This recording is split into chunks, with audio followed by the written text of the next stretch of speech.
Quick video, I'm gonna try to make it quick, about insulin hypothesis, the insulin hypothesis, that if you are spiking your blood sugar constantly in every meal, at some point your body says no more. Your pancreas, which produces insulin, which is meant to take the sugar out of your blood and bring it to the cells and keep those levels moderated and under control.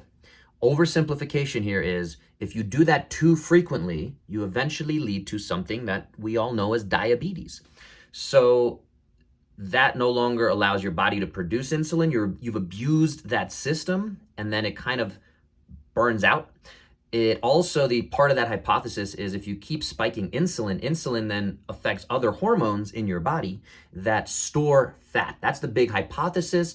It's not fully definitively proven, anything like that. It's a bit controversial, but let's simplify this thing.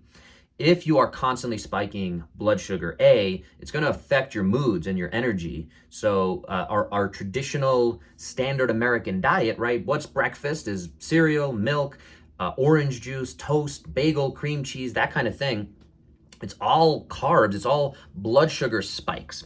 So the big response to this, the way I like to focus people is focus on protein. And if you have 20 to 30 grams of protein instead of this standard American breakfast, whether that's through eggs, bacon, if you want to have a steak, salmon, whatever works for you, if you can do that, that's going to stabilize your blood sugar and allow you to have more sustained energy and not have a crash 2-3 hours later where you're like, ooh, I'm starving. So those are again, oversimplifications of that. The big part here is metabolic health. So where do you fall on the journey? That's kind of why I have this tattoo, to talk about or think through the concept of if you're at a state where you've been spiking a lot of blood sugar and you're overweight and you have some possible disease processes happening, we have to figure out how close you are to diabetes or cancer, all these scary things. And we need to figure out what we can do to move you in the other direction and start healing. So there's definitely a huge gap here. There's a lot of nuance. There's a lot of factors that we need to think about and talk about. One thing to think about here is getting your A1C tested. That's your average of your blood sugar over the last 6 months. It's a pretty interesting but useful measure of that blood sugar. So then if you start looking at what you're doing day in, day out, you can also start testing your blood sugar like somebody who is diabetic who needs to test their blood sugar. You can get one of these very quick models. You prick your blood, you put it in a little strip, and then it'll tell you, hey, your blood sugar right now is at 140. And then you can start correlating that, if you really want to get fancy, to what did I just eat, and testing that with a banana. And what's my blood sugar after that? Some white rice. What's my blood sugar after that? Some brown rice. What's my blood sugar after that? Bottom line is we all are going to have different responses based on the types of foods we've eaten, our genetics, all of these factors. So coming back to it, the insulin hypothesis is worth considering. It's worth discussing. It's worth understanding and how that plays into your health.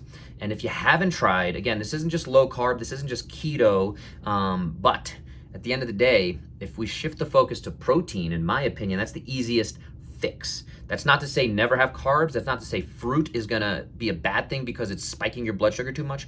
But if you are spiking your blood sugar too much, let's talk about solutions. Let's talk about what works for you. Let's work within this medical system, maybe a little bit outside of it to some extent. And I'm gonna be very careful in how I'm saying that, when I'm saying that, not looking for any lawsuits. So let's think about this concept. Let's have a conversation. And again, let's get you healthy. Let's get you feeling better, looking, feeling, performing better, and avoiding a lot of these possible diseases that are very, very much recognized as diet and lifestyle can change and avoid a significant amount of the diseases. A quick fun stat is, of the 10 top drugs that are given out, I think 7 or 8 of them are reversible by very simple diet and lifestyle change.